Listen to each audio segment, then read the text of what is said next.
Budget Office of the Federation, Ben Akabweze, gets fresh mandate.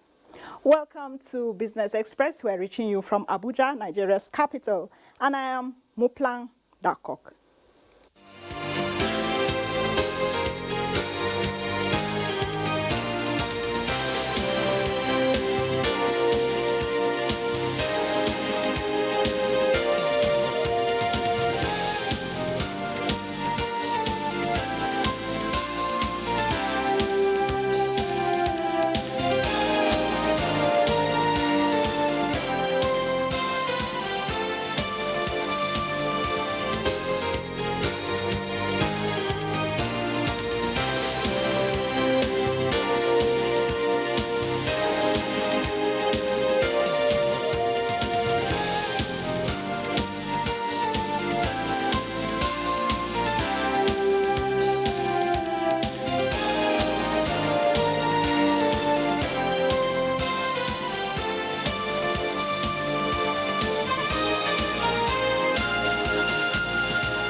So good to know you're still with us on Business Express.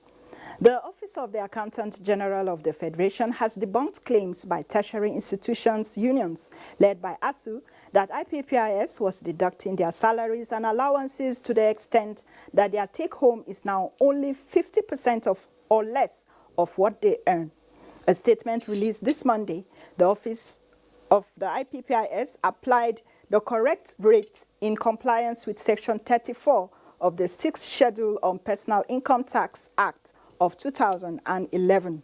The Office of the Accountant General advised the tertiary institutions academic unions to approach the Salaries, Incomes and Wages Commission, the only body authorized by law to prescribe salary structure and issue circulars for all federal government employees in Nigeria to formalize any agreement on salaries and allowances that they claim to have been approved for them.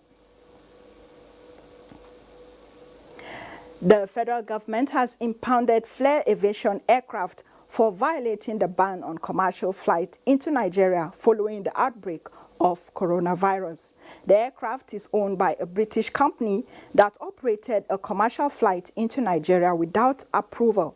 Minister of Aviation Hadi Sirika said on his Twitter handle that the company was authorized to conduct humanitarian flights but was caught operating commercial flights. Sirika explained that in addition to the confiscated aircraft, a maximum penalty would be imposed on the company for the contravention of the federal government's ban on commercial flights as part of measures to curb the spread of coronavirus. It is one thing to see a need, and it is another to fashion out ways of addressing that need. Coronavirus has opened the floodgates of needs, and people are seeing opportunities to tap. Olayinka Ojo went to town and brought back something on surviving COVID-19.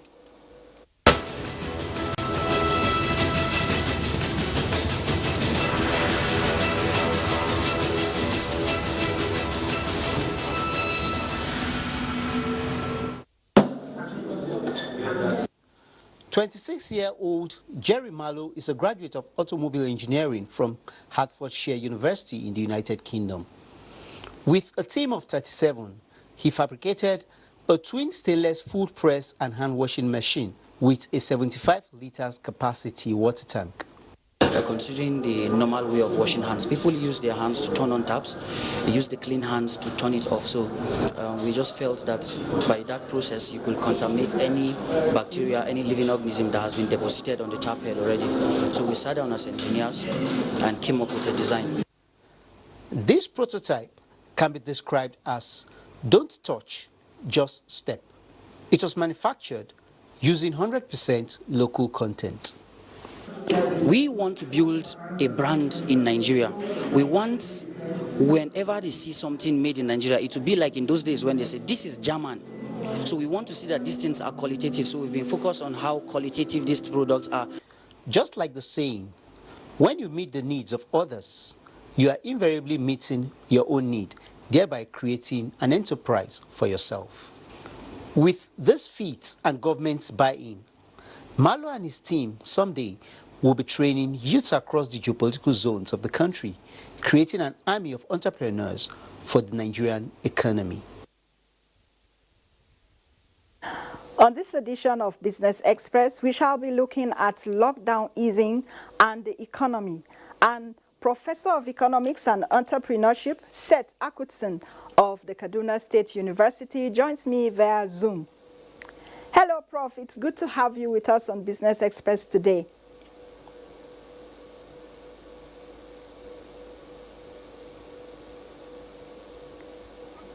Professor Seth. Oh, thank you very much. My pleasure, please. Thank you. Okay. So the first phase of the gradual easing of the lockdown ends today. And the question on the lips of many Nigerians is, what next? So what next? Talking about the economy. Yes, thank you. Well, thank you very much. What next is survival of the fittest. By the time the ease become final, people begin to survive, to begin to work towards how they intend to survive. For instance, I want you to take note that just last year, the Bureau of Statistics of Nigeria declared that over 23 trillion was spent on food alone. And the revised budget that we have for 2020 is just about 10 food. That is net of a country. You know that food will be the first thing. We've been talking about the 3 L's. That means lives, livelihood, and liberty. What people will be yearning for is how to survive, how to feed themselves and their family and their loved ones. And I think this is where we'll be going before they can talk liberty, before they can talk of anything. So the first thing is, how do we survive? Financially, even the country is squeezed, individuals are squeezed, organizations are squeezed. So it's just how do we survive? Like, somebody said that the first thing we'll be struggling for is to have our lives back. And then we can talk livelihood. So now the next phase is to look at livelihood, then the liberty can come later, then other forms of businesses will begin to come later, then we see what we can do. So, and I think this is the next thing to look at, and then to see how do we arrive at. Okay. All right, Prof. That people are yearning looking for. Prof, during this lockdown, do you think that businesses seized available opportunities? Again, please. Do you think that businesses seized available opportunities during the lockdown? Well, there are a lot of business opportunities because a number of businesses have decided to go online. And because of that, for instance, you have the Zoom, you have the Microsoft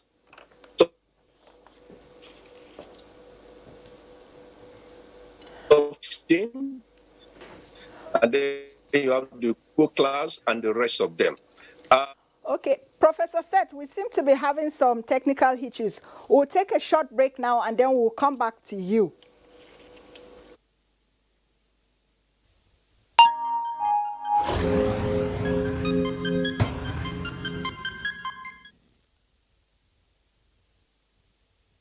Let me assure Nigerians that all COVID-19 intervention funds are safe in the Treasury single account, and the government is still open to donations in this regard. Government has opened special accounts with 5 commercial banks which are directly linked to the Treasury single account. Donated funds are safe in the Central Bank of Nigeria. For verifiable information about the funds and other financial obligations of the federal government, please contact us directly at the Federal Ministry of Finance, Budget and National Planning. The account details for the donations are as follows.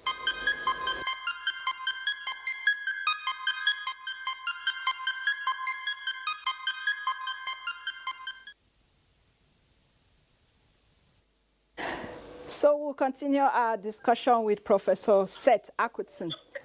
Prof, are you with me? Yes, I'm with you now. Thank you very much. Okay. So what are the options that are available now for entrepreneurs towards achieving a viable economy? As I said earlier on, the options available is to be involved in entrepreneurship online. Small-scale businesses, you have, SMEs and the rest of them. It's online. As I said, even United Nations are providing volunteerism program online. So people are trying as much as possible to see that what they do is now online. They want to maximize an online offering. And then the next thing, of course, I've discussed is that people want to be talking about how to survive, how to get food, how to achieve their results. And so these are the issues on ground now. Survival of the fittest. What do we do? What do we do next? So what we are trying to look at now is to see how we can maximize online so that people begin to get foreign exchange by offering educational programs online, offering business online, going to things online. So this is what I think we have most organizations today. But the economy will not remain the same again, and we're not going to have the same of the same. Things will not be normal. They call it a new normal. Okay, on keeping the economy going, what operational changes do you envisage businesses undergoing? You've talked about online presence. What other operational changes do you think need to be done? The operational changes is that, of course, most organizations will begin to cut costs. There will be cost-cutting measures that will be put in place. For instance, where there are wastages before, those wastages have to be blocked. Where a lot of entertainment is being handled, they may want to cut that. And sometimes, in fact, not only that, job losses will be involved and people will get. So where there are job losses, that is where the government will come out with necessary fiscal stimulus, necessary monetary policy that will help to the economy to come back to normal within the shortest possible time. And so these are the challenges we're going to face. And hopefully, if the government put the necessary fiscal and monetary policy in place to help jobs to come back, and I think that will be, and then there should be massive support. The central bank has started doing that, massive support to SME and all that. We get this in, and the NAFTA too, they've already given a cut of about 80% on registration. So these are some measures that have been taken to alleviate the suffering and to help businesses to survive. Because as you can see, about a quarter of our GDP is being driven by SMEs and small businesses. So we need to look at that critically so that we can bounce back to normal. All right. Tell us your thoughts on the various discoveries we have seen in the war against coronavirus in the country, and also how do you see them shaping the future? That's the effort of the government. Yes, fantastic. I think from your broadcast now, we have seen how people are now becoming inventive. They said necessity is the mother of invention. As you can see that the government has to leverage on that to begin to produce, to export. And then since food has become the major thing, this is the time now for us, the needed diversification, to go back to the farmland, to go back to agriculture, to go back to food production. This is the time the government will focus on that with necessary fertilizer, with seedlings, with extension services and all that, to make sure we concentrate on farming. Although our capacity in farming has to do with the primary produce, we can now begin to process, to begin to scale it, to build on the value chain so that at the end of the day, we'll be secondary producers, even tertiary producers. And I think this is what the government should concentrate on now. We have the abundant land, we have everything going for us that we cannot have, because oil now has started disappointing us. We cannot rely on that. So we should look at the area that we have comparative advantage, the area that we have enough competent mineral deposit are in abundance in all the states, and I think we can look at that coal deposit and what have you. So this is where the government should concentrate, and the private sector through PPP, public-private partnership. Then we should start. We can also start the public-private dialogue to begin to discuss how do we leverage on what we have on ground to take advantage of what we have, so that at the end we can boost the economy. The GDP that is shrinking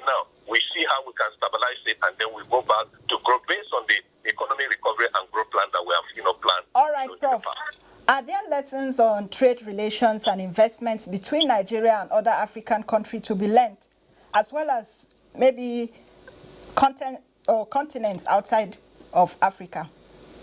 Well, there are lessons. We should even thank God that this lockdown happened before the kickoff of the African Continental Trade agreement that we had. Was supposed to take place this year, but I think they are shifting into next year. And so the lesson to be learned is that now, you see that this is a way that transportation will ease all this congestion we've been having before.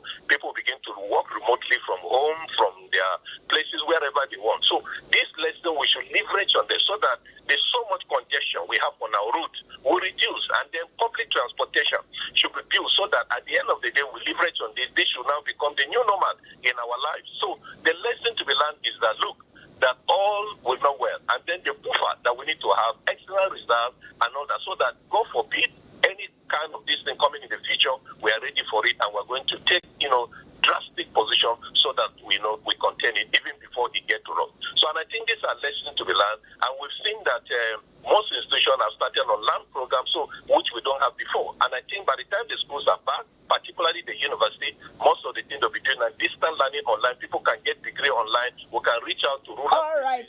Maybe telecommunication should get there. So these are the areas that we should focus on. All right. Thank you very much, Professor Seth Akwitson, Professor of Economics of the Kaduna State University, for your time with us on Business Express.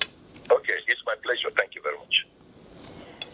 The United Nations Economic Commission for Africa and its partners have announced the launch of the COVID-19 Innovation Challenge, focusing on affordable rapid testing, enhanced medical devices and personal protection gear design and fabrication, alternative tools for efficient and effective contact tracing and isolation, as well as development and production of potential drugs and vaccines in Africa.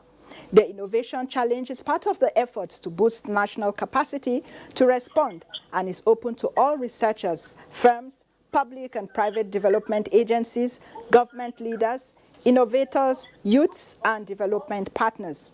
Africa traditionally depends on external supplies of medicine, equipment, diagnostic and tools, protective gear, and medicines. With a global scramble for limited medical supplies, countries are leveraging domestic technology and innovation capabilities and are harnessing and stimulating the entrepreneurial talent to respond to the challenges posed by COVID-19 and beyond. Credible and market-ready innovations will be showcased at the First Africa Innovation and Investment Forum 2020 with a focus on COVID-19 from 15 to 19 June 2020. The forum will bring together innovators, investors, business leaders, and government officials to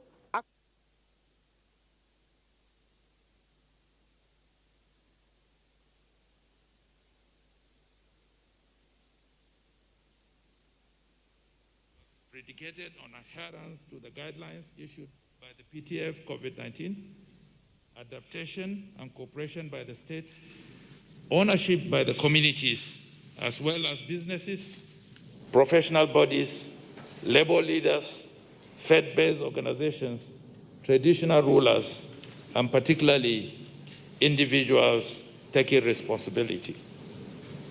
The Presidential Task Force continued to assess the level of compliance with the guidelines which came into effect on 4th May 2020. While emphasizing ownership, we consistently shared some aspects of the assessment during our daily national briefings, pointing in the direction of non-compliance. Nevertheless, we are pleased to inform you that measures put in place yielded sufficient progress that requires consolidation to ensure that the health system and economy are in a position to adequately respond to any potential outcomes in the future, including a secondary outbreak. The gradual reopening of the economy has been signposted by the controlled opening and increased access to markets and supermarkets, banks and other income-yielding activities for the vulnerable population. Similarly, Corporations and government offices partially opened their operations and services so as to facilitate the activities of other sectors. Some manufacturing, construction, and allied sectors also resumed. All these sectors ensured that adequate infection mitigation measures were put in place. In recognition of the global impact of COVID-19 on economies and the need to stimulate and positively turn around our economy, the federal government has been implementing various stimulus packages offered to businesses and state governments through the Central Bank of Nigeria. These stimulus include: 1, the reduction of interest rates from 9% to 5% for all CBN interventions facilities. 2, restructuring of loans to longer tenures for all companies whose businesses are adversely impacted by COVID-19. 3, a 50 billion naira facility to households and businesses adversely impacted by COVID-19 through the National Microfinance Bank. 4, 100 billion facility to pharmaceutical and health sector companies to retool their businesses. And 5, a 1 trillion naira facility to agriculture and manufacturing companies to expand and set up new factories. And 6, suspension of repayment of all state government loans for 1 year to give states ample financing room to pay salaries. Within the last 2 weeks of phase one of the ease lockdown, the following accomplishments were also recorded. 1, increase in the number of laboratories in the COVID-19 network from 15 to 26 as of this morning. 2, additional 15,558 tests were conducted in the country with a cumulative total of 35,098 tests, and the number of tests per million increasing from 50 to 154. 3, increase in the number of trained personnel to 11,409 health workers, thereby boosting capacity for case management. 4, procurement and distribution of additional personal protective equipment and ventilators across the country. 5, doubling time of the virus has slowed down from 7 days to 11 days. And 6, the number of beds available for isolation and case management has increased from 3,500 to 5,000 beds nationwide. 7, the efficiency of the identification, testing, evacuation, and isolation process for confirmed cases has increased. And lastly, 8, progressive improvement in capacity of the health system to respond to the outbreak. In mobilizing all sectors and communities to take individual and collective responsibility in the fight against the pandemic in our national response, the Presidential Task Force remains highly appreciative of the efforts of the private sector, the public-spirited Nigerians, corporate organizations, the armed forces, the intelligence and security community, the media, as well as the international community for their unquantifiable support in the battle against the COVID-19. The response has been overwhelming and encouraging. Last week, the Office of the Accountant General of the Federation introduced